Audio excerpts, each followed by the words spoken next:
আল্লাহ তাআলা বলেন, ওয়ামা খালাকতুল জিন্না ওয়াল ইনসা ইল্লা লিয়াবুদুন। আমি জিন ইনসানকে সৃষ্টি করেছি আমার ইবাদত করার জন্য। আয়াত থেকে বোঝা যায় আমাদেরকে সৃষ্টির উদ্দেশ্য হলো আল্লাহর ইবাদত করা। ইবাদত কতদিন করব? 14 পারা 6 নম্বর পৃষ্ঠা সূরাতুল হিজর 99 নম্বর আয়াত। এই আয়াতে আল্লাহ ইবাদতের সময়সীমা উল্লেখ করেছেন, ওয়া'বুদ রাব্বাকা হাত্তা ইয়াতিয়াকাল ইয়াকিন। মৃত্যু আসা পর্যন্ত তুমি তোমার রবের ইবাদত করো। দুটি গুরুত্বপূর্ণ কথা আমরা শিখে ফেললাম। নিজেই নিজেকে যদি প্রশ্ন করি, আমাকে কেন আল্লাহ বানাইলেন? উত্তর হলো ইবাদত করার জন্য, দাসত্ব করার জন্য, আল্লাহর গোলামি করার জন্য। দ্বিতীয় প্রশ্ন, কতদিন ইবাদত করব? উত্তর হলো মৃত্যু পর্যন্ত ইবাদত করা। তৃতীয় আরেকটি বিষয় সামনে এসে যায়, সেটা হলো মৃত্যু অবধারিত, সকলকেই মৃত্যুবরণ করতে হবে। সূরা আনকাবুতের 57 নম্বর আয়াত, 21 পারা 2 নম্বর পৃষ্ঠা সূরা আনকাবুতের 57 নম্বর আয়াত। আল্লাহ বলেন, কুল্লু নাফসিন যায়িকাতুল মাউত। প্রত্যেকটি নফস মৃত্যুর স্বাদ গ্রহণ করবে। তিনটি কথা নিজেই নিজেকে প্রতিদিন বলতে পারেন, আমি দুনিয়াতে কেন? আল্লাহর গোলামি করার জন্য। 2 নম্বর, কতদিন গোলামি করব? মৃত্যু পর্যন্ত। 3 নম্বর, নিঃসন্দেহে আমার মৃত্যু হয়েই যাবে, এতে কোনো সন্দেহ নেই। তাহলে আমাদেরকে সৃষ্টি করেছেন আল্লাহ তার ইবাদত করার জন্য। মুসলমান জীবনের প্রতিটা ক্ষেত্র, প্রতিটা মুহূর্ত ইবাদতে কাটাবে। এটা হলো মুসলমানের জিন্দেগি, 24 ঘন্টা বন্দেগি। মুসলমানের জিন্দেগি 24 ঘন্টাই বন্দেগি। মুসলমানের কোনো মুহূর্ত ইবাদত মুক্ত থাকতে পারে না। এটা কেমনে সম্ভব? আমরা তো ঘুমাই, আমরা তো খাই। মুসলমান খায় যখন সুন্নাহ মোতাবেক, তখন তার খাওয়া এটাও ইবাদতের অন্তর্ভুক্ত হয়ে যায়। খাবারের শুরুতে সুন্নাহ মোতাবেক খাবার শুরু করে, খাবারের লোকমা সুন্নাহ মোতাবেক গ্রহণ করে, খাবারের প্লেট সুন্নাহ মোতাবেক হয়, খাবার গ্রহণ করে পেটের মধ্যে সুন্নাহ মোতাবেক। রাসূলুল্লাহ সাল্লাল্লাহু আলাইহি সাল্লাম যেইভাবে গোলামের মতো খাইতেন, এইভাবে আমি আপনি গোলামের মতো খাই। নবীজি বলেন, আকুলু কামা ইয়াকুলুল আব্দু। একজন গোলাম যেভাবে খায়, আমিও ওইভাবে খাই।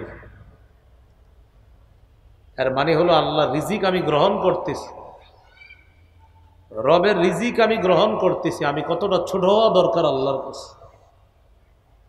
খাবারের শেষে আবার দোয়া পড়া।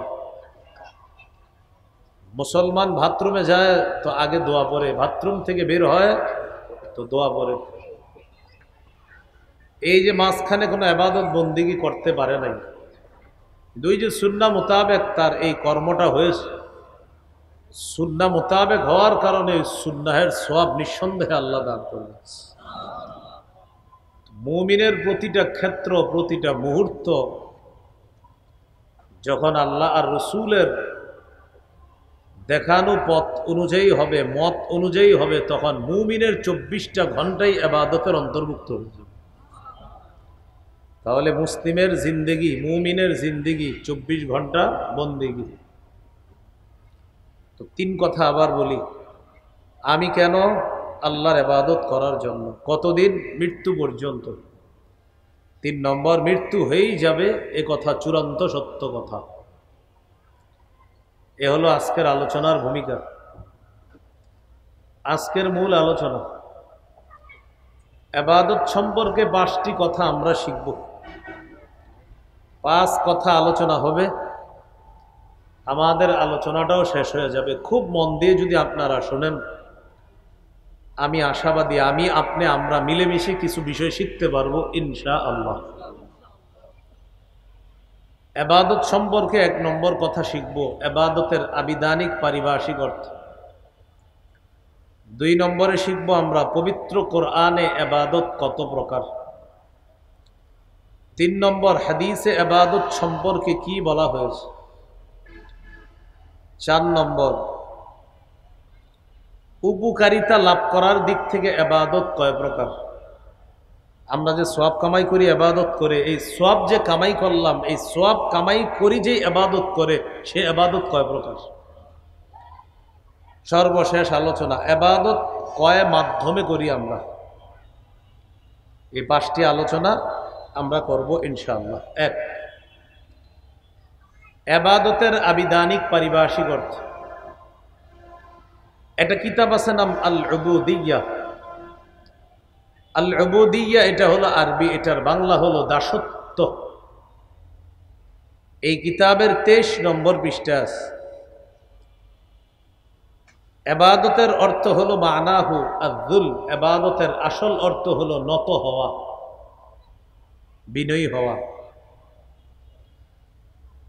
আল ইবাদা ফিল ইসলাম একটা কিতাব আছে, ওই কিতাবের 28 নম্বর পৃষ্ঠা আছে। কুল্লু খুদুইন লাইসা ফাওকাহু খুদু', প্রত্যেক এমন বিনয় যেই বিনয়ের পরে আর বিনয়ী হওয়া যায় না, এটাকে ইবাদত বলে। এই কিতাবেরই 30 নম্বর পৃষ্ঠা আছে। আল ইবাদাতু হিয়া আত-তাআতু মা গায়াতিল খুদু', চূড়ান্ত বিনয়ের সাথে আল্লাহর আনুগত্য করাকে ইবাদত বলে। আজকে এশার নামাজ আমরা এই মসজিদে আদায় করলাম, আপনাদের সাথে আল্লাহ আমাকে ওই মসজিদে এশার সালাত ইমাম সাহেবের পিছনে পড়ার তৌফিক দান করেছেন। এই মসজিদে আজকে যারা এশার নামাজ আমরা আদায় করলাম, আমাদের মধ্যে এশার নামাজে আল্লাহর কাছে যার বিনয়, যার ছোট হওয়া, এই গোলামি করার সময় যে আল্লাহর কাছে সবচেয়ে বেশি ছোট হয়েছে, ওই ব্যক্তির এশার সালাত আল্লাহর কাছে তত বেশি কবুল হয়েছে। তাহলে ইবাদতের আবিধানিক অর্থ কি শিখলাম? চূড়ান্ত বিনয়ের সাথে আল্লাহর আনুগত্য করা। আজকে থেকে যত ইবাদত করব, প্রতিটি ইবাদতে আমি নিজেকে পরীক্ষা করব, আমি আল্লাহর সামনে কতটা ছোট হতে পেরেছি। এই জন্য আল্লাহর সামনে ইবাদত তথা গোলামি করার সময় সবচেয়ে ছোট হয়ে যাওয়া, এটা হলো ইবাদতের মূল অর্থ, আবিধানিক অর্থ। ইবাদতের পারিভাষিক অর্থ, আল ইবাদাতু হিয়া ইসমুন জামিউন লিকুল্লি মা ইউহিব্বুহুল্লাহু ওয়া ইয়ারদাহু মিনাল আকওয়ালি ওয়াল আ'মালিজ যাহিরা ওয়াল বাতিনা। এটা আমি সহজে বলি যেন আপনাদের মনে থাকে। আমার, আপনার, আমাদের প্রকাশ্য কথা, গোপন কথা, প্রকাশ্য কাজ, গোপন কাজ। আমি আবার বলছি, আমার, আপনার, আমাদের সকলের প্রকাশ্য কথা, প্রকাশ্য কাজ, গোপন কথা, গোপন কাজ যদি আল্লাহ পছন্দ করে, এটাই ইবাদত। তাহলে সহজে শিখে ফেললাম। আজকে থেকে আমি যত কথা আস্তে বলবো, যত কথা জোরে বলবো, যত কাজ আমি গোপনে করব, যত কাজ আমি প্রকাশ্যে করব, আমি চিন্তা করব আমার রব যেন আমার গোপন কথা কাজ, আমার রব যেন আমার প্রকাশ্য কথা কাজ পছন্দ করে। রব যদি আমার প্রকাশ্য গোপন সব পছন্দ করে, আমার প্রতিটি গোপন প্রকাশ্য কথা কাজ ইবাদতের অন্তর্ভুক্ত হয়ে যাবে। যেমন আমি আপনাদের সামনে এই মুহূর্তে কথা বলতেছি, এটা কি গোপনে বলতেছি না প্রকাশ্যে? আমার এই প্রকাশ্য বলা, এটা যদি আল্লাহ পছন্দ করে, আপনারা প্রকাশ্যে আমার কথা শ্রবণ করতেছেন, শ্রবণ নামক এই কর্মটা যদি আল্লাহ পছন্দ করে, আমার বলা নামক এই কর্ম যদি আল্লাহ পছন্দ করে, নিঃসন্দেহে আমার বলা আর আপনারা ধৈর্য ধরে শ্রবণ করা উভয়টা ইবাদতের অন্তর্ভুক্ত হয়ে যাবে। মনে থাকবে না ইনশাআল্লাহ? তাহলে দুইটা জিনিস শিখলাম, এটা আবিধানিক, পারিভাষিক। আবিধানিক মানে আল্লাহর কাছে যত ছোট হওয়া যায় এটা ইবাদত, আর পারিভাষিক অর্থ হলো প্রকাশ্য কথা, প্রকাশ্য কাজ, গোপন কথা, গোপন কাজ যদি কে পছন্দ করে? আল্লাহ। এটাই ইবাদত। আল্লাহ আমাদেরকে ইবাদতের অর্থ বুঝে আজকে থেকে আমাদের প্রতিটি কথা কর্ম যেন রব ইবাদতের অন্তর্ভুক্ত করে নেয়, আল্লাহ এমন ভাবে চলার তৌফিক দান করেন। আজকের দ্বিতীয় আলোচনা, পবিত্র কোরআনে ইবাদত বা গোলামি মৌলিকভাবে দুই প্রকার। এক নাম্বার সাধারণ গোলামি বা সাধারণ দাসত্ব, দুই নম্বর বিশেষ গোলামি বা বিশেষ দাসত্ব। সাধারণ গোলামির মধ্যে সবাই অন্তর্ভুক্ত, ইমানদার বেঈমান সবাই। এটা কিভাবে? ভালো করে বুঝে শুনে বলবেন। ইমানদাররা অসুস্থ হয় কি হয় না? আচ্ছা, বেঈমানরা অসুস্থ হয় কি হয় না? ইমানদার অসুস্থ হওয়ার ফায়সালাটা কার? বেঈমানও অসুস্থ হওয়ার ফায়সালা কার? আল্লাহর। অসুস্থ হওয়ার ক্ষেত্রে এই সিদ্ধান্তটা আল্লাহর। ইমানদাররা এই সিদ্ধান্ত স্বেচ্ছায় মানে, আর বেঈমানরা এই সিদ্ধান্ত অনিচ্ছায় মানে। বাকি বেঈমানরাও সিদ্ধান্তটা মানে। এর মানে আল্লাহ পাক রব্বুল আলামিনের এই বিধানটা বেঈমানরাও প্রতিহত করতে পারে না।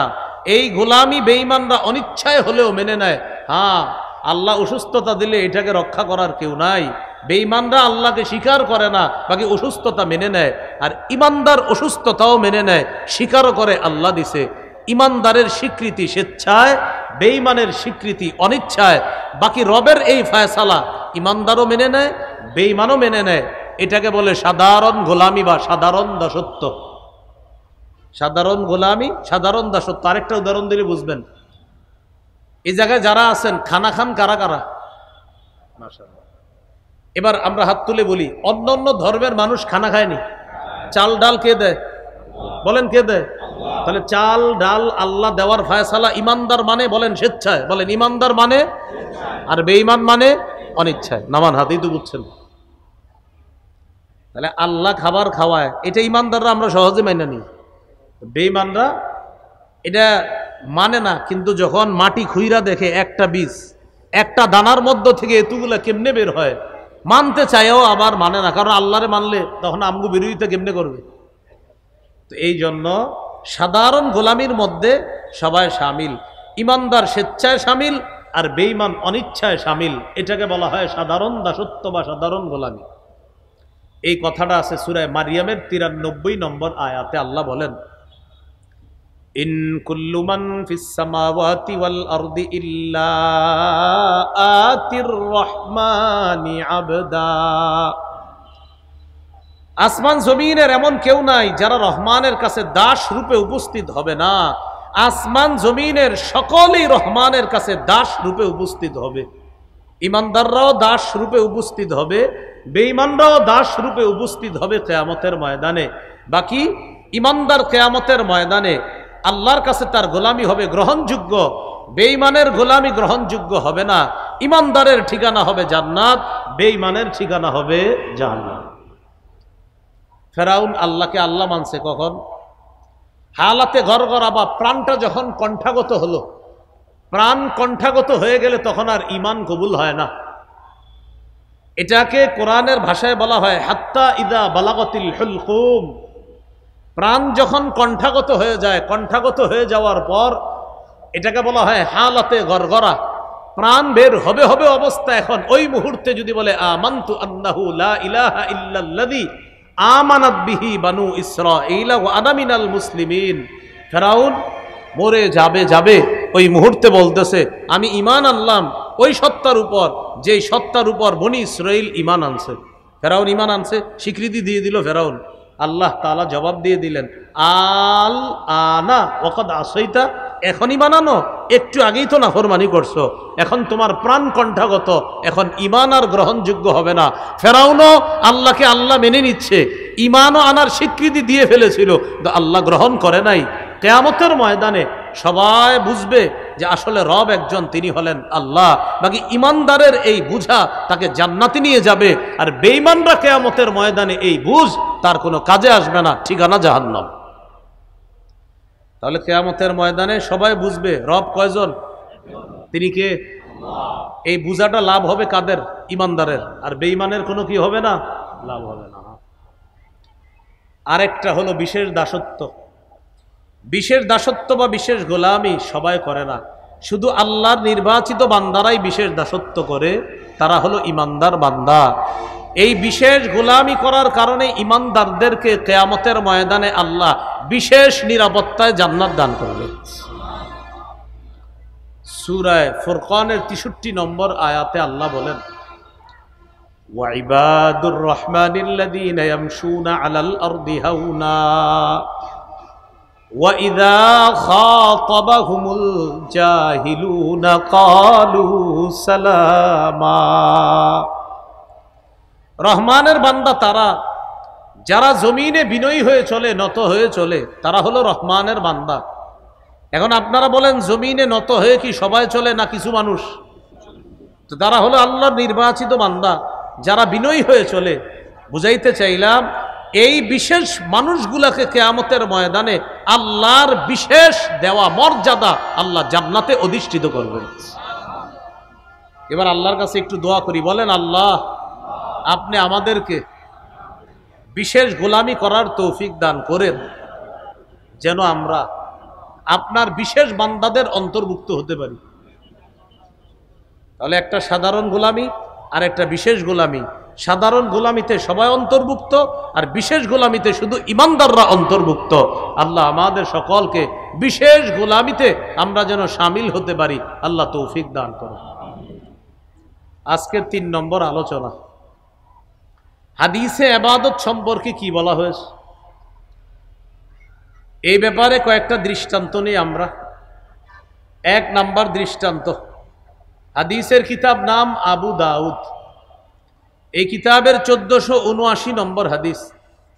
এই হাদিসের মধ্যে আসছে রাসূলুল্লাহ সাল্লাল্লাহু আলাইহি সাল্লাম বলেন, আদ-দুআউ হুয়াল ইবাদা, দোয়া করাটা এটাও একটা ইবাদত। দোয়া করা এটাও একটা ইবাদত। আমরা আল্লাহর কাছে দোয়া করা ভুলে গেছি। আমরা শুধু এখন হুজুর দোয়া করলে আমরা দোয়া করি, কিন্তু নিজেরা যে একটু দোয়া করা দরকার এইটা মানুষ ভুলে গেছেই প্রায়। হুজুর একটু দোয়া করেন, কেন আপনি দোয়া করেন না কেন? দোকানে বৈশা রয়েছেন, হুজুর একটু আসেন দোয়া করেন, আরে আপনি দোয়া করেন না কেন বৈশা বৈশা? তো সব দায় দায়িত্ব আমরা এখন হুজুরে দিয়ে দিই, আমরা নিজেরা দোয়া করতে চাই না।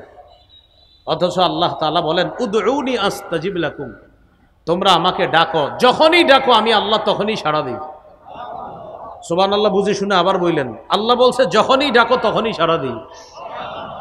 তাহলে প্রশ্ন এসে যায়, হুজুর আল্লাহ যদি সাড়া দেয়, কই আমি কত দোয়া করলাম, গত 2 বছর একটা দোয়া করতেছি, এখনো তো কবুল হয় না। আল্লাহ বললেন উদউনি, আমাকে ডাকো, আস্তাজিব লাকুম, আমি সাড়া দিই। আপনার প্রশ্ন হলো, হুজুর 2 বছর বলতেছি কই কোনো সাড়া তো পাচ্ছি না। আল্লাহ কি বলছে বলেন তো? সাড়া দিই, কবুল করি, এটা বলছে। কি বলছে বলেন সবাই? সাড়া দিই। সাড়া দেওয়ার উদ্দেশ্য কি, এই কথাটা প্রথমে বুঝেন। যখনই আমরা আল্লাহকে যা বলি, আল্লাহ সাথে সাথে আমাদের ডাকে সাড়া দেয়। এটা হলো প্রথম কথা। দ্বিতীয় কথা, আমরা যখন আল্লাহকে বলি, আল্লাহ আমার একটা জায়গা দরকার, অমুক জায়গায় জায়গাটা আমার দরকার, খুব দরকার, আল্লাহ আপনি ব্যবস্থা করে দেন। এই পরিমাণ জায়গাটা হয়েছে, আরেকটু হলেই হয়ে যায়, আল্লাহ আপনি ব্যবস্থা করে দেন। আপনি 2 বছর ধরে আল্লাহকে এই কথাটা বলতেছেন, যতবার বলছেন ততবার আল্লাহ সাড়া দিছে। হ্যাঁ বান্দা বলো কি বলবা, বান্দা বলো কি বলবা। আল্লাহ আপনার কথা ততবার শুনছে। তিনি মাদ্রাসার বড় হুজুর, আমি ওনার কাছে একটা দরখাস্ত লিখছি ছুটির জন্য, উনি দরখাস্ত গ্রহণ করেছে কিন্তু এখনো সাইন দেয়নি। আবার বলছি, আমি দরখাস্ত দিছি, তিনি দরখাস্ত গ্রহণ করেছে কিন্তু সাইন দেয়নি। তাহলে মাদ্রাসার বড় হুজুর আমি যতবার দরখাস্ত দিছি তিনি ততবার গ্রহণ করেছে, সাইন দেয় নাই। হ্যাঁ, একদিন সাইন দিছে, দরখাস্ত পড়ে শুনে বললেন, আমি খবর নিয়ে দেখছি তোমার ছুটিটা দরকার, এই জন্য তোমার ছুটি আমি মঞ্জুর করলাম। বাকি যতবার ছুটি চেয়েছি ততবার আমার সাথে তিনি কথা বলেছে, একবারও তিনি আমার সাথে কোনো খারাপ আচরণ করে নাই, কিন্তু ছুটি মঞ্জুর করেছে একবার। আল্লাহর কাছে যতবার যা বলি দরখাস্তর সাথে সাথে গ্রহণ হয়ে যায়। কথা হলো কবুল হবে কখন, এই ব্যাপারে তিনটা কথা। এক, হয়তো আপনার এই প্রার্থনার বিষয়টা আল্লাহ খুব দ্রুত কবুল করে ফেলবেন, আজকে চাইছেন, হতে পারে আল্লাহ কালকে দিয়ে দিবেন আপনাকে।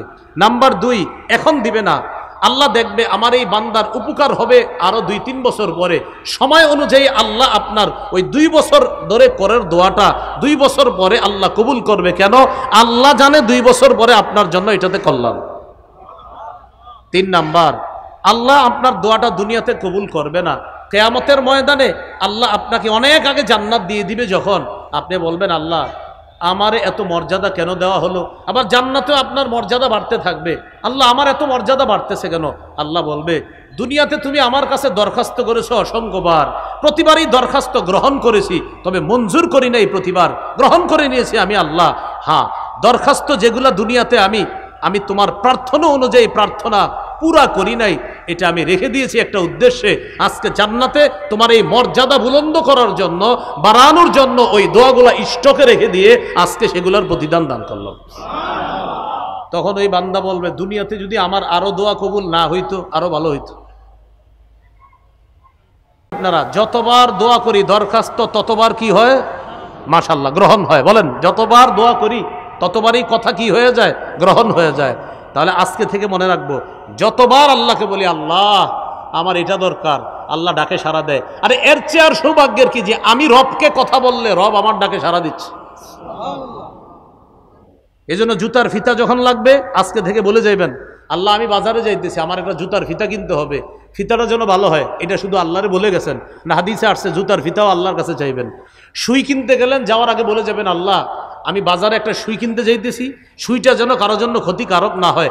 এই যে আল্লাহকে শুধু বলে যাচ্ছেন, যতবার বলতেছেন আল্লাহ আমার এটা দেন ওটা দেন, আমার সুইটা যেন ভালো হয়, জুতার ফিতাটা আমি কিনবো আল্লাহ এটা যেন টেকসই হয়, আল্লাহরে বলতেছেন, ক্ষণে ক্ষণে বলতে বলতে আপনি সওয়াব পাইতেছেন।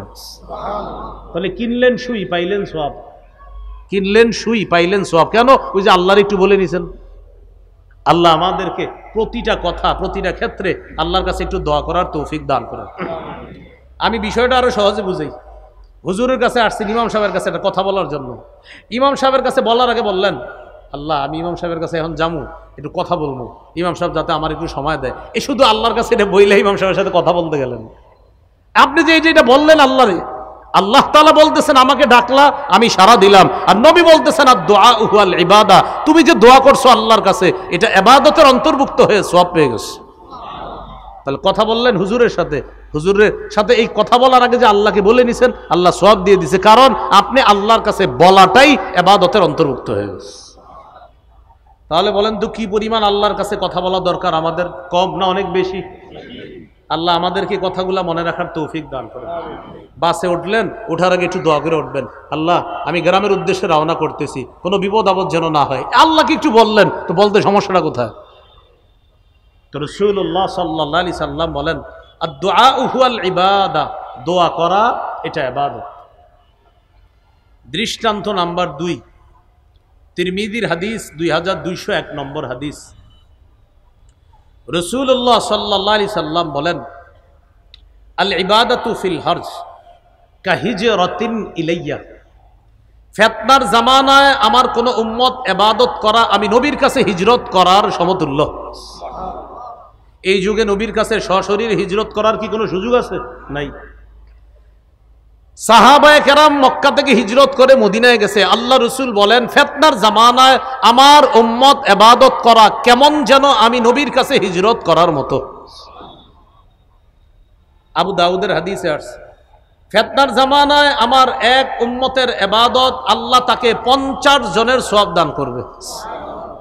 সাহাবায়ে কেরাম জিজ্ঞাসা করলেন হুজুর এটা কোন 50 জন? আমরা 50 জন নাকি ওই যুগের 50 জন? যেমন এই যুগে একজন ইবাদত করলেন 50 জনের নেকি কামাই করলেন, এই 50 জনের নেকি যে আপনি পেয়ে গেলেন, এটা কি এই যুগের 50 জন নাকি সাহাবায়ে কেরামের 50 জন? এটা সাহাবায়ে কেরাম রাসূলুল্লাহ সাল্লাল্লাহু আলাইহি সাল্লামকে প্রশ্ন করলেন।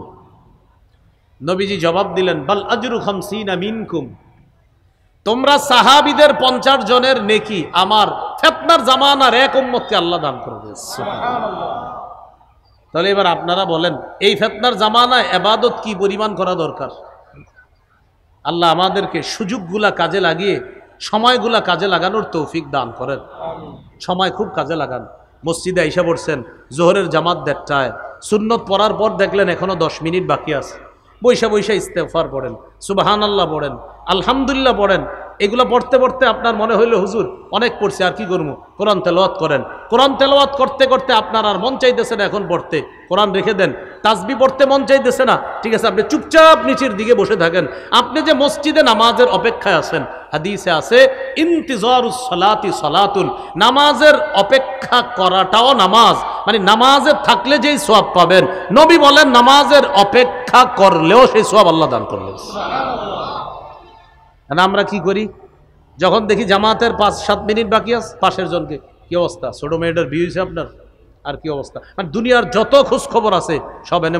মসজিদের বাহিরে কিন্তু একটু মনে পড়ে না এই কথাগুলা, মসজিদে যাওয়ার পর ইবলিস সব বুঝাই দিতেছে, তুমি যা যা কর এখানে বইলা ফেলো, বাইরে কেউ কিছু কেউ না, এখানেই বলো সব। এগুলা কেন? কথাগুলো সত্য কিনা? ইমাম সাহেব যদি কোনো কারণে জামাতে 2 মিনিট আসতে দেরি হয়, 30-এ জামাত, ঘটনাচক্রে 31 হয়ে গেছে, সবাই মিছিলের সহকারে ঘড়ির দিকে তাকাইব, মিছিল দিয়া, আর দেখবেন যে সবাই মিছিল দিচ্ছে। 1 মিনিট দেরি হইলে সবাই মানে একসাথে ঘড়ির দিকে তাকায়। যদি 2-3 মিনিট হয়ে যায়, 4-5 মিনিট, এই তখনই পুরা মসজিদ কথা বলা শুরু হয়ে যায়, ঘটনা কি এই সেই, এই হলো হালাত আপনার। কেন ভাই? মসজিদে আছেন, ওনার 2 মিনিট দেরি হয়েছে, 2 মিনিট সুবহানাল্লাহ পড়েন আপনি। আপনারা একটু প্রথমে আমারে বলেন, ঠিক আছে 2 মিনিট দেরি হয়েছে, এই 2 মিনিট কি আপনাদের গুনাহ হয়েছে মসজিদে? তাহলে মসজিদে আপনার কেন এমন টেনশন? কিন্তু যখন আপনি ভোটার আইডেন্টি কার্ড বা কিছু বানাইতে যান, ফজরের আগে গিয়ে সিরিয়াল ধরে সারাদিন নাস্তা দুপুরের খাবার না খায়া বাস অপেক্ষা করতেছে, প্রস্রাব করতেও যায় না যদি কোনো সমস্যা হয়ে যায়। সুযোগগুলা কাজে লাগানো, সময়গুলা কাজে লাগানো। রাসূলুল্লাহ সাল্লাল্লাহু আলাইহি সাল্লাম বলেন, ফিতনার জামানায় ইবাদত করা আমি নবীর কাছে হিজরত করার সমতুল্য হয়ে যায়। আল্লাহ আমাদেরকে এই জামানায় সব মুহূর্তগুলো, সব সুযোগগুলো রবের ইবাদতে কাজে লাগানোর তৌফিক দান করেন। আর একটা দৃষ্টান্ত নেন, মুসনাদে আহমদ হাদিসের কিতাব 6895 নম্বর হাদিস। এই হাদিসটি শোনানোর আগে আগে আপনাদেরকে একটু বলে নেই। এক ব্যক্তি প্রতিদিন এই মসজিদে বসে কোরআন তেলাওয়াত করে, ফজরের পরে হতে পারে, মাগরিবের পরে হতে পারে, এশার পরে হতে পারে। এই বেচারার অভ্যাস হলো প্রতিদিন সকালে 5 পৃষ্ঠা কোরআন তেলাওয়াত করে, সন্ধ্যায় 5 পৃষ্ঠা করে, যতটুকু পারে উনি কোরআন তেলাওয়াত করে। একদিন উনি অসুস্থ হয়ে গেছে। অসুস্থ হওয়ার কারণে ওই যে প্রতিদিনের সুন্দর ইবাদত কোরআন তেলাওয়াত, এটা উনি আর করতে পারে না। আপনারা বলতে পারেন, হুজুর আপনি এই দৃষ্টান্ত না দিয়ে অন্য ইবাদতের কথা বলতে পারতেন। আমি কোরআন তেলাওয়াত এই কারণে বললাম, কারণ আমাদের মধ্যে ইবাদতটার একদম কমতি আছে, এই জন্য শুধু তেলাওয়াতের কথা বললাম। আমাদের মাঝে যারা আছি আমরা, তাসবিহ পড়ার লোক প্রচুর আছে, সুবহানাল্লাহ বলার লোক প্রচুর আছে, আলহামদুলিল্লাহ বলার লোক প্রচুর আছে, দুরূদ পড়ার লোক আলহামদুলিল্লাহ প্রচুর আছে। কোরআন তেলাওয়াত করার মতো লোক শুধু রমজানে আছে, আর সারা বছর নাই। এই জন্য তেলাওয়াত বললাম।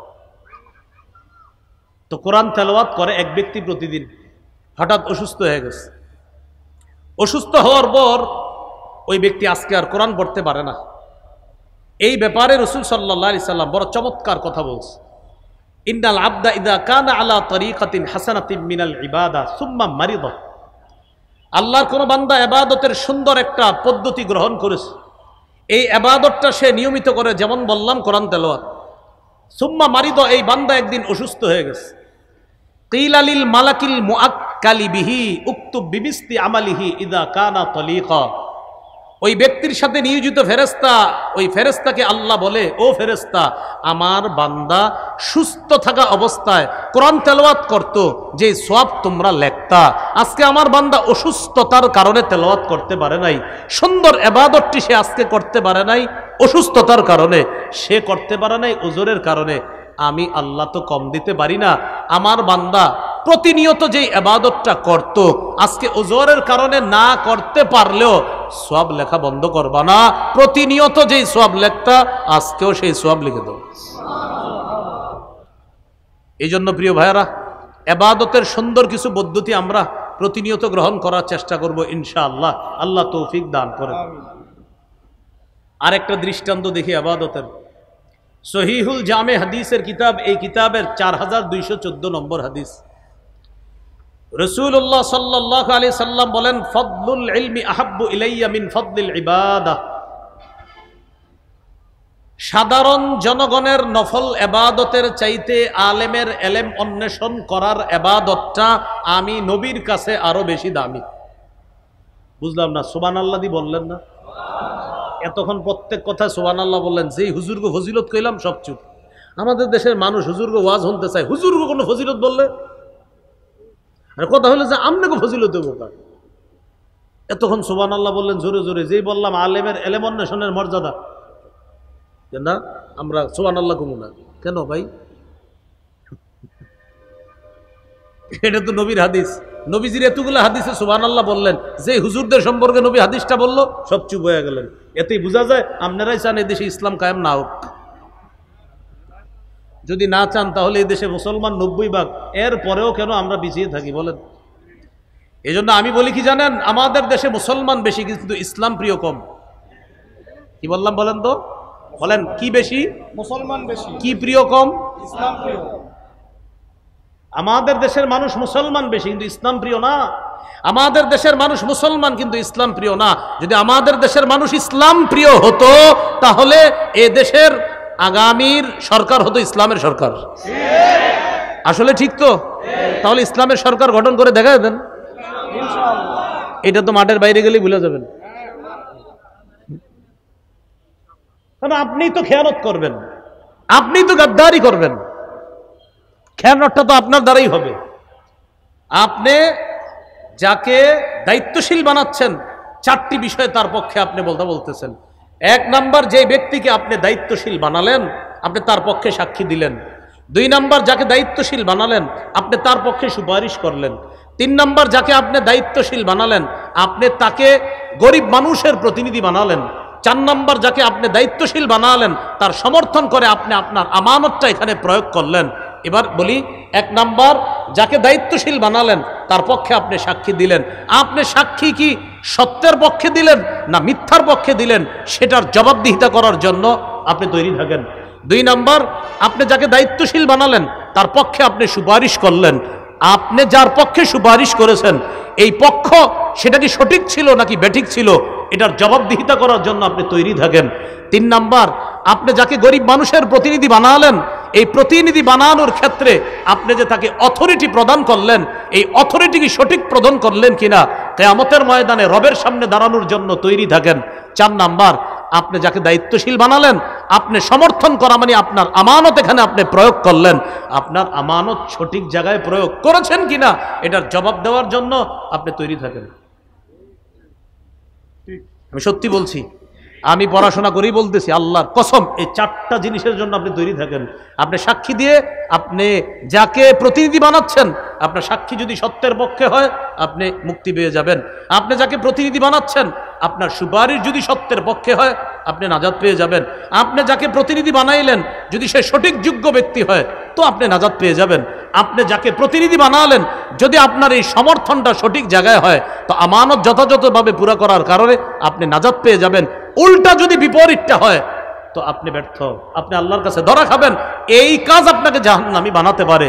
তাই আগামীতে বলার আগে, করার আগে, চলার আগে, হাত চালানোর আগে আপনি চিন্তা করবেন আমার বলা, আমার স্পর্শ করা, আমার পায়ে চলাটা এটা আমানতের খেয়ানত হচ্ছে না তো, আমার মুখের সাক্ষী এটা অন্যায়ের পক্ষে হচ্ছে না তো, আমার সুপারিশ এটা অন্যায়ের পক্ষে হচ্ছে না তো, আমি যাকে প্রতিনিধি বানাচ্ছি সে কোনো জালেম না তো, আমি যার পক্ষে সমর্থন করছি এটা আমানতের খেয়ানত হচ্ছে না তো।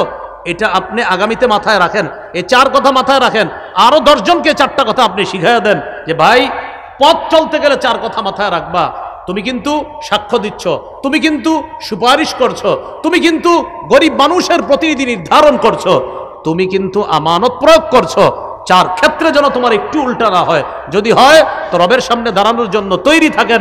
এই 4 কথা গবেষণা করে আমি বারবার বলি, আমাদের দেশের মানুষ মুসলমান, ইসলাম প্রিয় না।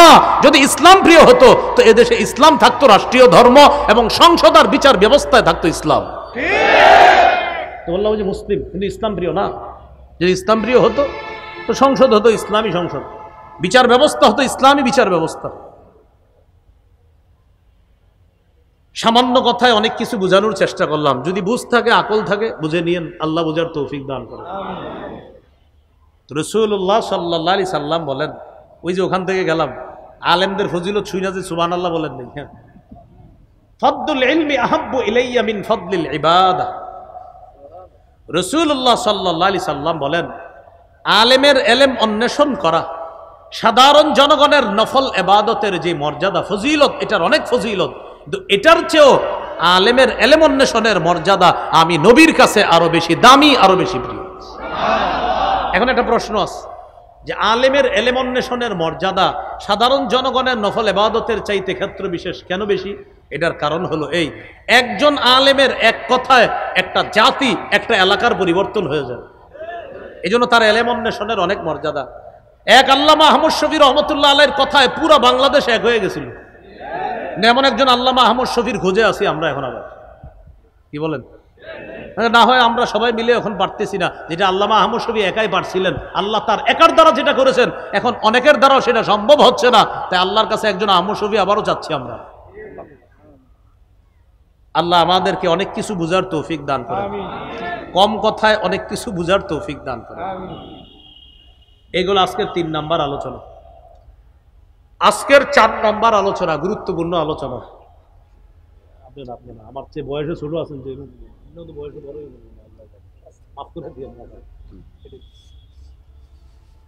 শিশুর সামনে ছোট বলাবেন রাইখা, আপনাদেরকে দেখলে তো কিছু বলতে মন চায় না। এগুলো 3 নাম্বার কথা। 4 নাম্বার কথা, উপকারিতা লাভ করার দিক থেকে ইবাদত 2 প্রকার।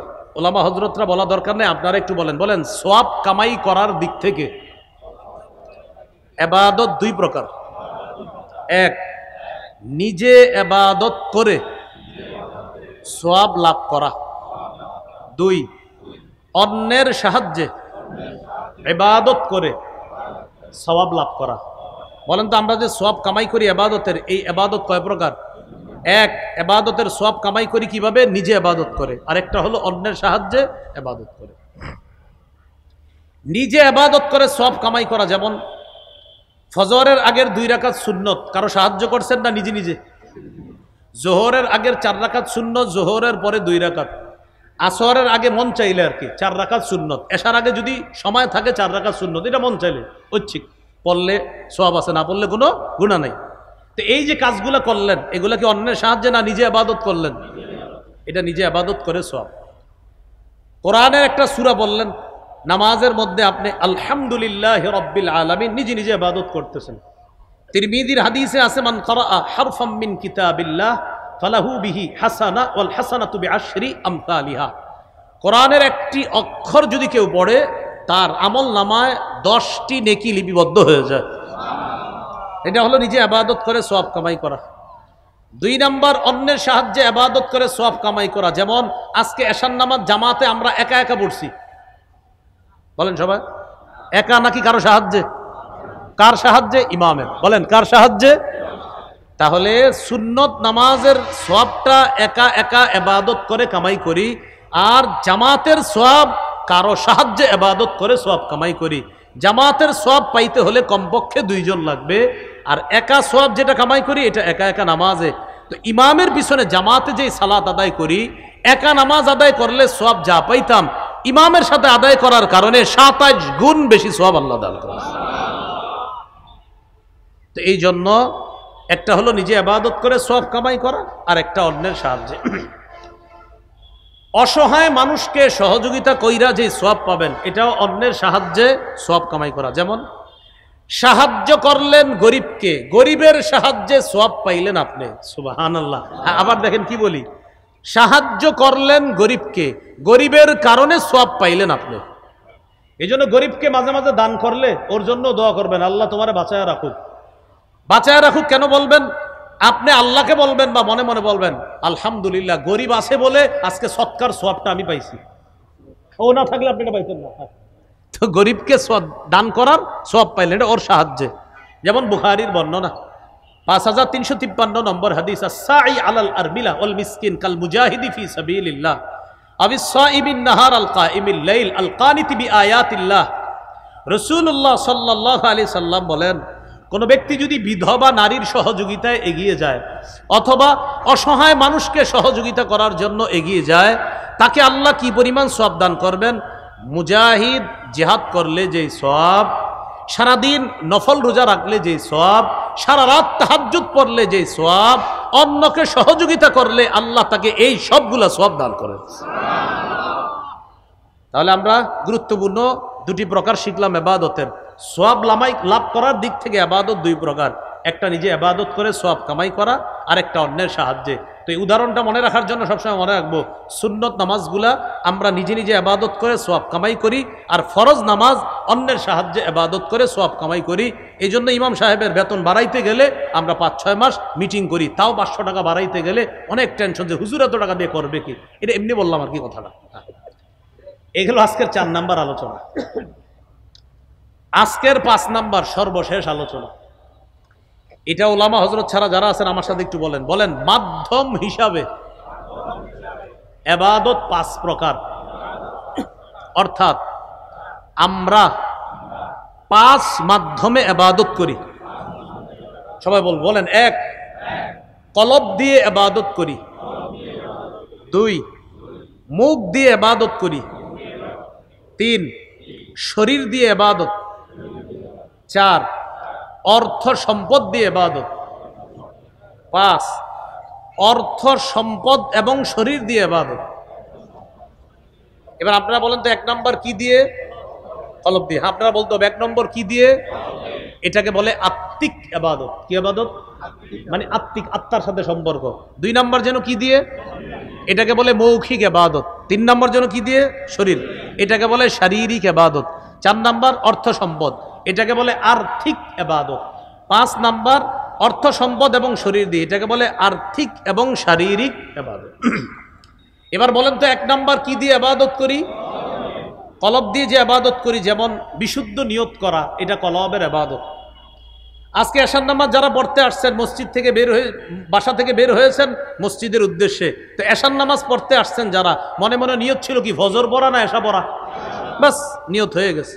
সহিহ বুখারীর 1 নম্বর হাদিস, ইন্নামাল আমালু বিন্নিয়াত, আমলের প্রতিদান বিশুদ্ধ নিয়তের সাথে।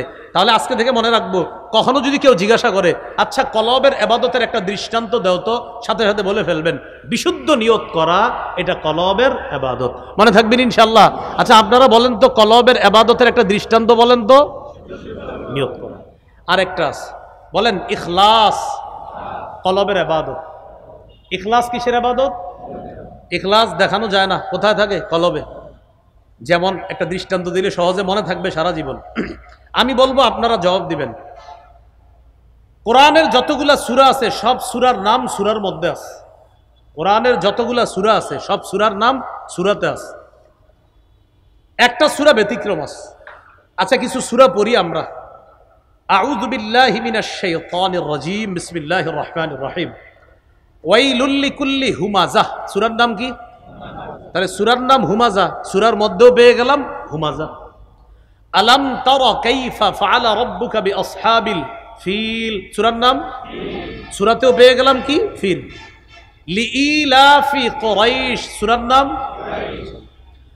আরাআইতাল্লাযী ইউকাযযিবু বিদ্দীন, এই সূরাটির শেষ আয়াত হলো ওয়ায়ামনাউনাল মাউন, সূরার নাম ইন্না আ'তাইনাকাল কাউসার, সূরার নাম, সূরাতেও কি আছে? কাউসার।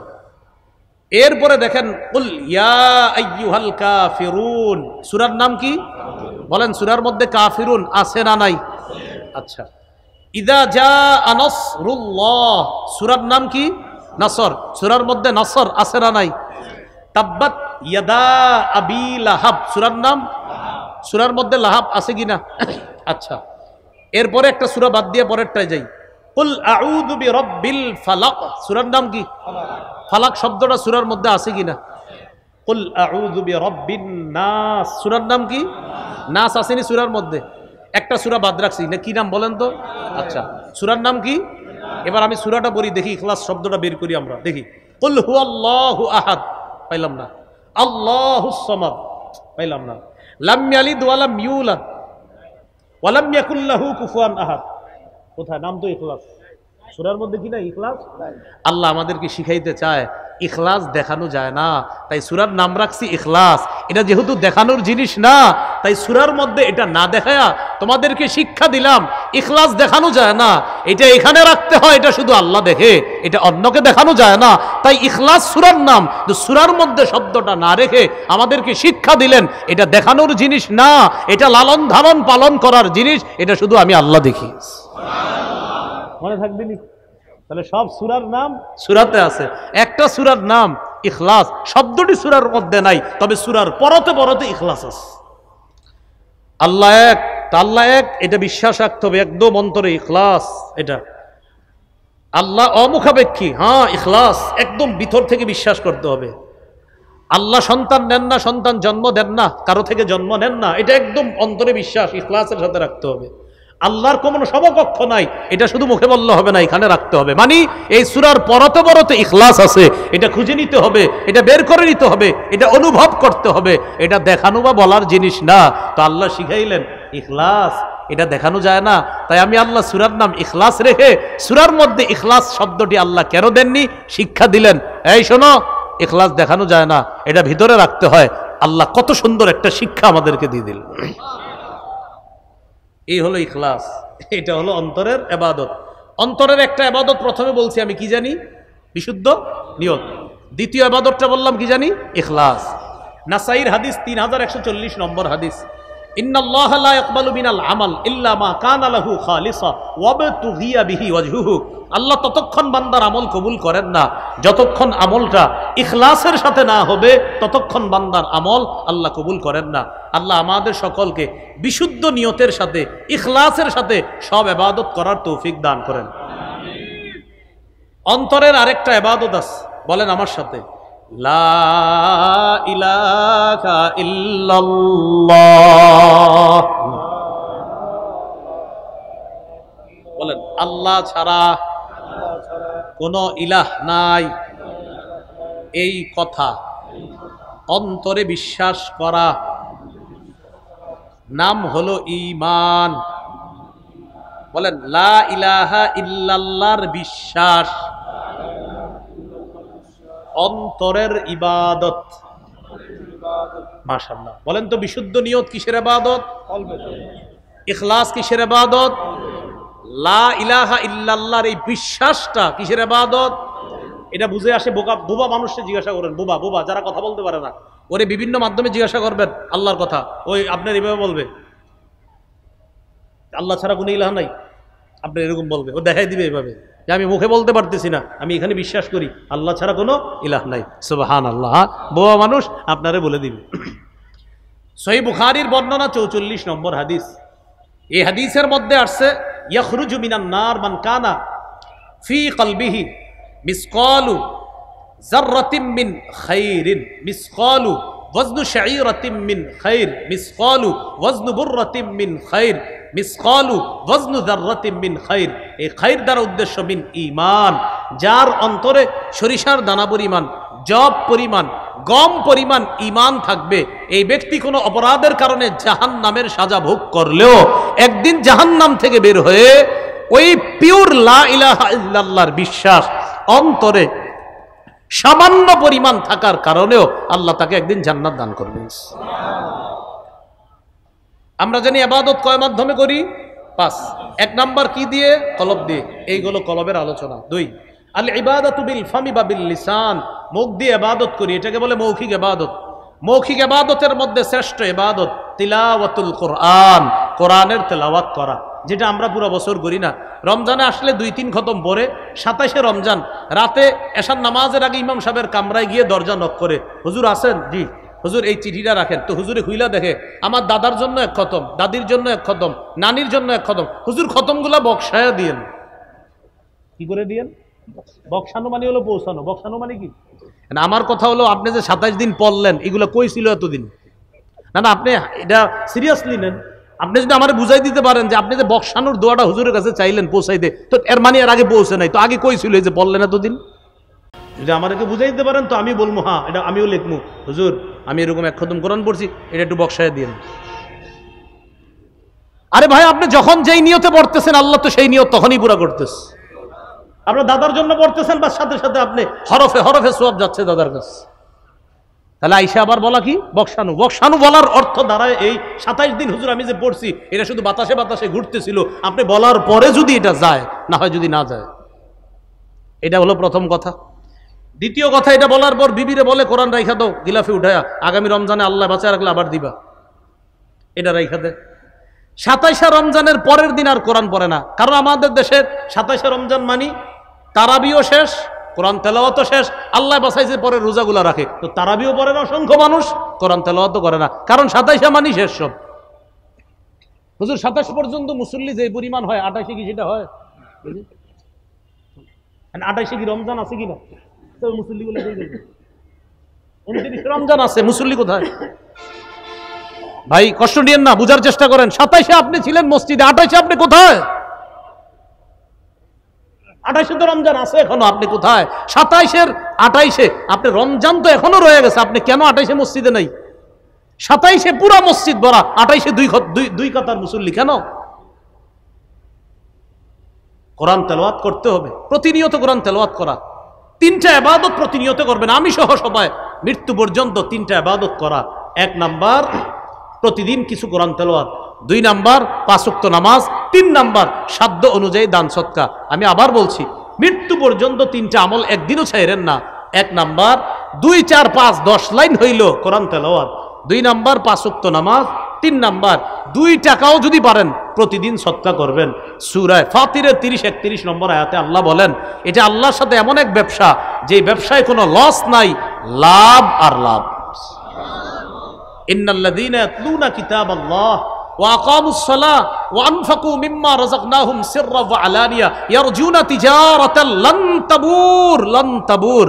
আল্লাহ বলেন, যারা নিয়মিত কোরআন তেলাওয়াত করবে, যারা নিয়মিত 5 ওয়াক্ত সালাত আদায় করবে, যারা আমার দেয়া রিজিক থেকে গোপনে প্রকাশ্যে দান করবে, তারা এমন ব্যবসার কামনা করে যে ব্যবসা লান তাবুর, কখনো ধ্বংস হবে না। এই ব্যবসা লাভজনক ব্যবসা, এটা লাভ আর লাভ। তাহলে বলেন তো নিয়মিত কয় আমল? কোরআন তেলাওয়াত, 5 ওয়াক্ত নামাজ আর সাধ্য অনুযায়ী দান সদকা। ভাই কোরআন তেলাওয়াত করেন, আপনাদের হাতে পায়ে ধরে বলি নিয়মিত কিছু কোরআন তেলাওয়াত করেন, আল্লাহ তৌফিক দান করেন। নাসাইর হাদিসে আসছে রাসূল সাল্লাল্লাহু আলাইহি সাল্লাম বলেন, ইকরাইল কুরআনা ফি 40, ও উম্মত অন্তত 40 দিনে এক খতম কোরআন পড়ো।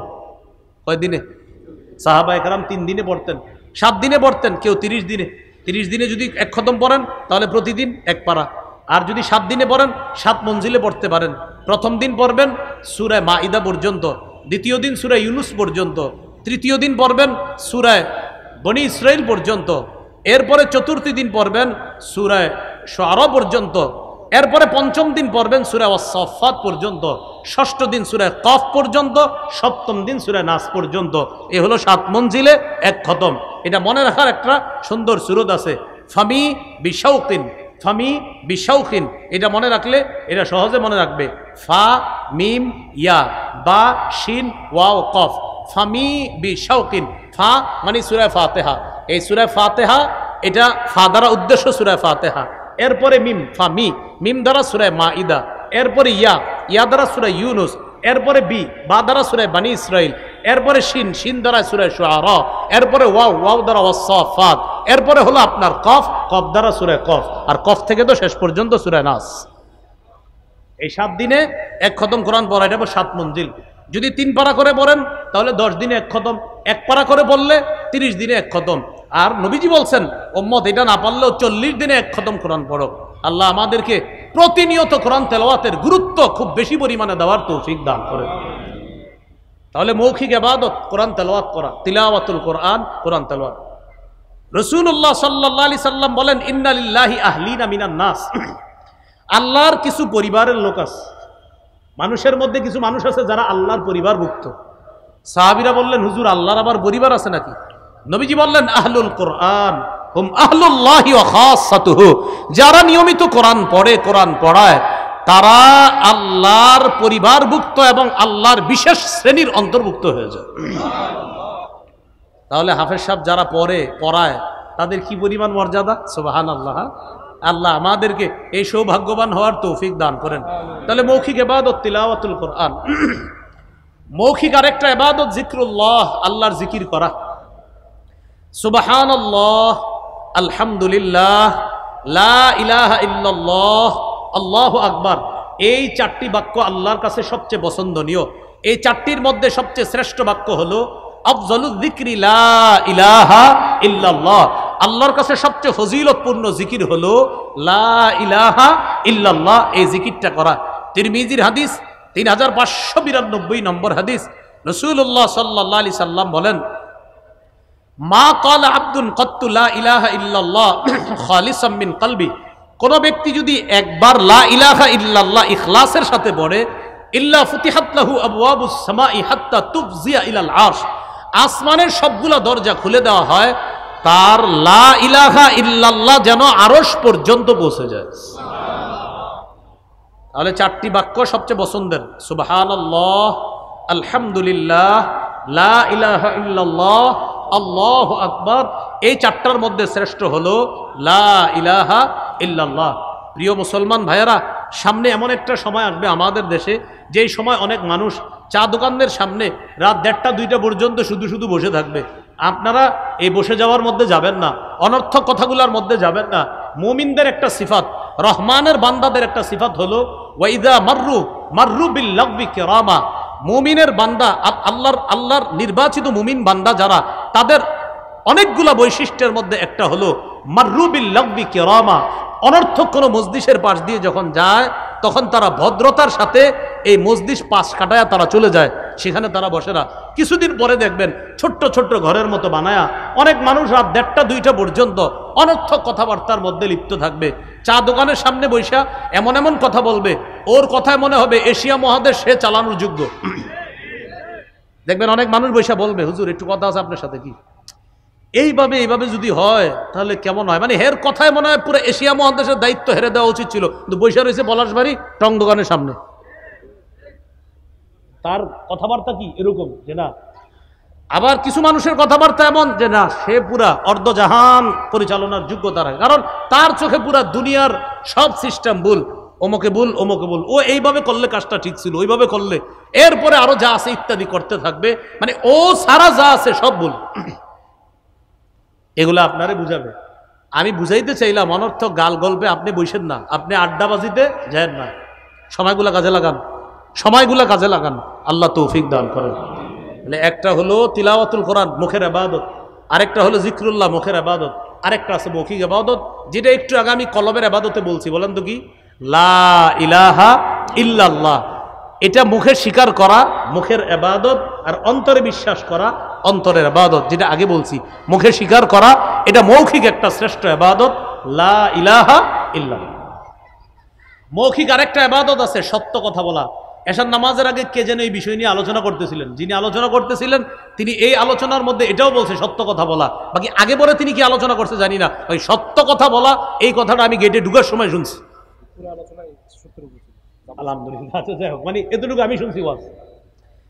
সত্য কথা বলা এটা মৌখিক ইবাদত। সত্য কথা বলা মৌখিক ইবাদত। এজন্য আমার সাথে একটা সবক আমরা পড়ি সবাই। বলেন, পারলে ভালো কথা বলবো, না পারলে চুপ থাকবো। চুপ থাকতে না পারলে ঘুমায় থাকবো। আপনি কথা বললে সত্য কথা বলবেন, এরপরে সত্য কথা যদি বলতে না পারেন চুপ থাকবেন। ইবলিস এসে খোঁচাবে, আপনি তখন ইবলিসরে বলি, ইবলিস তুমি খোঁচাও না, দাঁড়া, আবার যদি খোঁচাও ঘুমায় যাবে। তাহলে বললে সত্য কথা, না বললে চুপ। এরপরে ইবলিস যদি না আপনারা চুপ থাকতে দিবেই না, আল্লাহ আল্লাহুম্মা বিসমিকা আমুতু ওয়া আহইয়া, দাঁড়াও, তুমি আমার ঝামেলা করবা, আমি ঘুমায় যাব, ওরে চান দিবেন না। মনে থাকবে? এটাই রাসূল সাল্লাল্লাহু আলাইহি সাল্লাম বলেছেন, মান কানা ইউমিনু বিল্লাহি ওয়াল ইয়াউমিল আখির।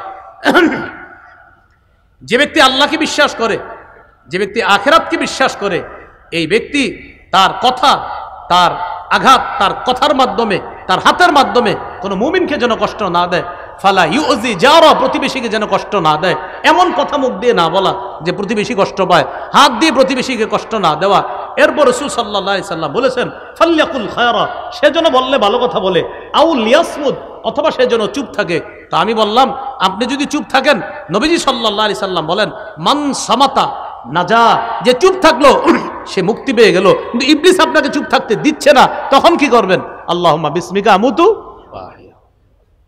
মনে থাকবে নি টেকনিকটা? তাহলে বলেন, পারলে ভালো কথা, না পারলে চুপ। যদি ইবলিস চুপ থাকতে না দেয়, আল্লাহ আমাদেরকে কথাগুলো মনে রাখার তৌফিক দান করেন। তিলাওয়াতুল কোরআন মুখের ইবাদত, জিক্রুল্লাহ মুখের ইবাদত, লা ইলাহা ইল্লাল্লাহ স্বীকার করা এটা মুখের শ্রেষ্ঠ একটা ইবাদত, সত্য কথা বলা মুখের ইবাদত। হাদিসে আছে এই জামানায় যদি কেউ উঠতে বসতে ক্রয় বিক্রয় সদা সর্বদা সত্য কথা বলে, হাত্তা ইয়াকুনা ইনদাল্লাহ ওয়া ফি রিওয়ায়া ইউকতাবা ইনদাল্লাহি সিদ্দিকা, আল্লাহর কাছে তার নামটা আবু বকরের নাম যেমন সিদ্দিক, ওই ব্যক্তির নাম এই জামানায় আল্লাহর খাতায় সিদ্দিক বলে লিপিবদ্ধ হয়ে যাবে। তাহলে সদা সর্বদা কি বলবো? সত্য কথা, এটা মুখের ইবাদত। 3 নাম্বার আল ইবাদাতু বিল জাসাদ, শারীরিক ইবাদত। 1 নাম্বার গেল কলবের ইবাদত। ওলামা হযরতরা অন্যরা বলেন কলবের ইবাদতের একটা দৃষ্টান্ত বলেন তো কেউ? নিয়ত করা, মাশাআল্লাহ। আরেকটা বলেন তো? ইখলাস। আরেকটা বলেন তো? লা ইলাহা ইল্লাল্লাহর বিশ্বাস, মাশাআল্লাহ। মৌখিক ইবাদতের একটা দৃষ্টান্ত বলেন। আচ্ছা মাশাআল্লাহ, সত্য কথা বলা, ঠিক আছে। আর মাশাআল্লাহ তিলাওয়াতুল কোরআন, আরেকটা জিক্রুল্লাহ, আরেকটা লা ইলাহা ইল্লাল্লাহর স্বীকৃতি, এটা মুখের শ্রেষ্ঠ একটা ইবাদত। 3 নাম্বার আল ইবাদাতু বিল জাসাদ, শারীরিক ইবাদত।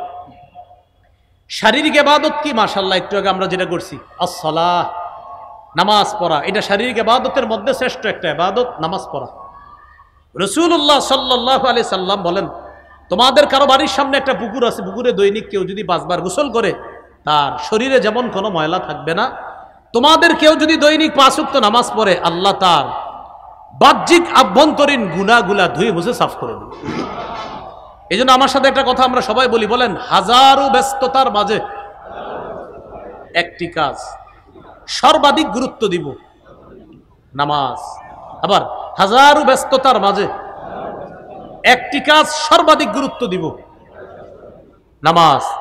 বলেন বিয়ের দিনে, ঈদের দিনে নামাজকেও গুরুত্ব দিব। এটা কেন বললাম বিয়ের দিন, ঈদের দিন? ঈদের দিন হ্যাঁ নামাজ পড়ে না, কি নামাজ পড়েন না কেন? আজকে ঈদের দিন, হাসি দিয়া বলে ঈদের দিন, তো ঈদের দিন নামাজ পড়বেন না? আর যদি আল্লাহ দিছে যদি কোরবানির ঈদের দিন যদি হয়, নামাজ পড়বেন না? গরু কাটি তো, আরে নামাজ পড়বেন না? হয় গোস্ত। আর নামাজ পড়বেন না? হয় গোস্ত। কোরবানি ঈদের দিন গোস্ত। আপনাদের মনে থাকার কথা 7 বা 8 বছর, 8 বছর না 9-10 বছর আগে কোরবানির ঈদের দিন জুমার দিন হয়েছে, মানে জুমার দিন কোরবানি ঈদের দিন। সেদিন আপনারা যারা যারা জুমা পড়াইছেন আপনারাই বলতে পারবেন, ঢাকা শহরের বড় বড় মসজিদে 1-2 কাতার, 1.5 কাতার, 2.5 কাতার মুসল্লি। কেন? সবাই হজে গেছে কোরবানি ঈদের দিন। আপনি চিন্তা করতে পারেন, মুসলমানের দেশ এটা, রবের এক ইবাদত পালন করতে গিয়ে আরেক ইবাদত ছেড়ে দিল, ফরজ ইবাদত ছেড়ে দিল। এইটা আপনারা কে শিখাইলো? ইবাদত। কোরবানি ইবাদত কার জন্য করছি? তো আপনি নামাজ ছাড়লেন কেন? এটা গেল ঈদের দিনের কথা। আর বিয়ের দিন বরযাত্রী কন্যারই উঠে নেয়, নামাজের সময় হয়, নামাজ পড়বেন কি? ঘটনা কি? নামাজ পড়বেন না? হ্যাঁ নতুন বউ, তো নতুন বউ কি হয়েছে? নামাজ পড়বেন না? মেকআপ নষ্ট হয়ে যাবে, নামাজ পড়ে না। আমি মুসলিম দেশের কথা বলছি, অন্য দেশের না। মেকআপ নষ্ট হয়ে যাবে, নামাজ পড়ে না, কোন ধরনের কথা? আর বউয়ের সাথে আরো অনেকে থাকে না, তারাও তো মেকআপ করে। এই মেকআপের কারণে যে আপনি সাজে বিভিন্ন জায়গায় গিয়ে তো তাদের সাজ নষ্ট হবে, এই জন্য নামাজ, আজকে নামাজ নেই। নাউজুবিল্লাহ, ইন্না লিল্লাহি ওয়া ইন্না ইলাইহি রাজিউন। এটা কেমন কথা হলো? এটা আপনার নামাজ নষ্ট করতেছে কেন? সৌন্দর্যতা নষ্ট হয়ে যাবে। আপনি কার সাথে খেলা করতেছেন? আপনি কোন রবের, যে রবের নাম নিয়ে 2টা নতুন জীবন শুরু হচ্ছে, সেই রবের সাথে আপনি নাফরমানি করছেন, আপনার সৌন্দর্যতা নষ্ট হয়ে যাবে। আপনি বিয়ের দিন নামাজ পড়বেন না, ঈদের দিন নামাজ পড়বেন না, এটা কোন ধরনের কথা? তাহলে ভাই কথাটা লিখে রাখবেন খাতায়, হাজারো ব্যস্ততার মাঝে একটা কাজ সর্বাধিক গুরুত্ব দেওয়া, কি? পড়ার টেবিলের সামনে, চেয়ারে যে টেবিলটায় বসে আপনি অফিসের কাজ করেন, ওই টেবিলটার সামনে লিখে রাখবেন আমার হাজারো ব্যস্ততার মাঝে একটি কাজ যেন কখনো ভুলে না যাই, আমার রবের স্মরণে নামাজ পড়া, এটা যেন আমি ভুলে না যাই। আপনার চেয়ারটায় যেটাতে বসে আপনি চাকরি করেন ভাই, ওটা ওখানে লিখে রাখেন। পড়ার টেবিলে ছাত্র ভাই সামনে লিখে রাখেন, আমার হাজারো ব্যস্ততার মাঝে আমার রবকে যেন আমি ভুলে না যাই, এই কথাটা আপনি মাথায় রাখেন। এইগুলো শারীরিক ইবাদত। 4 নাম্বার আল ইবাদাতু বিল মাল, অর্থ সম্পদের ইবাদত। এটাকে বলে আর্থিক ইবাদত। যেমন যাকাত দেওয়া শ্রেষ্ঠ একটা আর্থিক ইবাদত। এই ইবাদতটা যারা অতীতে করেন নাই, হিসাব পাতি করে অতীতের বকেয়া যাকাতগুলা দিয়ে দিবেন। মুফতি সাহেবরা আছে মঞ্চে, ওনাদের সাথে কথাবার্তা বলবেন পরবর্তীতে, হুজুর আগে যাকাত দেই নেই, এগুলা কিভাবে হিসাব বের করব। স্থানীয় ওলামায়ে কেরাম যারা, তাদের সাথে বসে অতীতের বকেয়া যাকাত বের করবেন। আমাদের দেশের মানুষ দুটি ফরজ বিধানে উদাসীন, একটা হলো যাকাত আর একটা হলো হজ। ফরজ বিধান দুইটা, একটা হলো যাকাত আর একটা হজ। যাকাত এটা মানে অনেকে মনে করে কি 1 লাখ টাকা যাকাত, 10,000, 20,000, 30,000 টাকার যাকাত দেয়, মাশাআল্লাহ তাও দিচ্ছে, অনেকে তো দেয় না। সে ভাবে কি এটা আমার। মনে রাখবেন যাকাত যোগ্য যেই জিনিসটা এটা আপনার না। 40 ভাগের 39 ভাগ আপনার, 1 ভাগ আপনার না। ওই 1 ভাগের দায়িত্ব আল্লাহ আপনাকে দিছে, বান্দা ওটা আমি তোমারে দিছি দায়িত্ব। ওই যে শ্রেণী আছে, খাত আছে, ওদেরকে তুমি দিয়ে দাও, 39 ভাগ তোমারে দিছি, আরেক ভাগের আমি তোমারে দেই নেই, তুমি এটা দিয়ে দাও। ওদেরকে আমি দেওয়ার জন্য তোমাকে দায়িত্ব দিলাম, দায়িত্বটা পুরা করো। যাকাত দিয়ে দিতে হবে। মান আতাহুল্লাহু মালা ফালাম ইউআদ্দি যাকাতা মুথিলা লাহু ইয়াউমাল কিয়ামাতি শুজাআন আকরা। কিয়ামতের ময়দানে অনাদায়যোগ্য যে যাকাতযোগ্য সম্পদ দুনিয়াতে থেকে যাবে, যেটা আদায় করা হয়নি, এটা বিষধর সাপে রূপান্তরিত হবে। কিয়ামতের ময়দানে তার মুখের সামনে ফনা ধরে বলবে, আনা কানজুকা আনা মালুকা, আমি তোমার সেই সঞ্চিত সম্পদ, যেই সম্পদের যাকাত তুমি আদায় করো নাই। আল্লাহ আমাদেরকে হেফাজত করেন। 5 নাম্বার আল ইবাদাতু বিল মালি ওয়াল জাসাদ, অর্থ সম্পদ এবং শরীর দিয়ে ইবাদত। সেটা কি হজ করা। হজ করতে শরীরও লাগে, টাকাও লাগে। হাদিসে কুদসির মধ্যে আসছে, ইন্না আবদান সাহহাতু লাহু জিসমা ওয়া ওয়াসআতু আলাইহি ফিল মাঈশা তামজি আলাইহি খামসাতু আওয়াম লা ইয়াফিদু ইলাইয়া লা মাহরুম। আমি আমার এক বান্দাকে টাকা পয়সাও দিলাম, তার শরীরটাও ভালো রাখলাম। 5 বছর ওরে আমি ডাকলাম, আসো বান্দা আমার ঘরের কাছে আসো, হজ করতে আসো। ও আসে না। কয় বছর? 5 বছর। আমার বান্দার শরীরটা ভালো রাখছি, ওরে টাকাও দিছি, ওরে আমি ডাকতেছি বারবার। 5 বছর হয়ে গেছে, ও আমার কাছে আসে না। 1 বছর, 2 বছর, 3 বছর, এইভাবে 5 বছর হয়ে গেছে। আল্লাহ বলেন লা মাহরুম, ও হতবাগা, ও বঞ্চিত, ও পোড়া কপাল, হতবাগা। তাহলে যাদের উপর হজ ফরজ, হজটা করে ফেলেন। আল্লাহ আমাদেরকে কথাগুলা মনে রাখার তৌফিক দান করেন। ইবাদত সম্পর্কে 5টি কথা জানলাম। আবিধানিক পারিভাষিক অর্থ, বিনয়ী হওয়া, নত হওয়া, চূড়ান্ত বিনয়ের সাথে আল্লাহর আনুগত্য করা। আমার আপনার প্রকাশ্য কথা কাজ, গোপন কথা কাজ, এগুলো যদি আল্লাহ পছন্দ করে, এটা ইবাদত। কোরআনে ইবাদত মৌলিকভাবে 2 প্রকার, সাধারণ ইবাদত, বিশেষ ইবাদত। সাধারণ ইবাদতে সবাই শামিল, বিশেষ ইবাদতে শুধু মুমিনরা শামিল। 3 নাম্বার সওয়াব না, হাদিসে ইবাদতের দৃষ্টান্ত জানলাম। ফিতনার জামানায় ইবাদত করা নবীর কাছে হিজরত করার সমতুল্য। 4 নম্বরে আমরা জানলাম সওয়াব কামাই করার দিক থেকে ইবাদত 2 প্রকার। একটা নিজে ইবাদত করে সওয়াব কামাই করা, যেমন সুন্নত নামাজগুলা। আরেকটা হলো অন্যের সাহায্যে ইবাদত করে সওয়াব কামাই করা, যেমন ইমামের পিছনে জামাতের সাথে নামাজ পড়া। 5 নাম্বার, সেটা একটু বলেন, কয় মাধ্যমে জানি ইবাদত করি? 1 নাম্বার কি দিয়ে? কলব দিয়ে। 2 নাম্বার কি দিয়ে? 3 নাম্বার শরীর দিয়ে। 4 নাম্বার অর্থ সম্পদ। 5 নাম্বার অর্থ সম্পদ এবং শরীর দিয়ে। আল্লাহ আমাদেরকে কথাগুলো মনে রাখার তৌফিক দান করেন।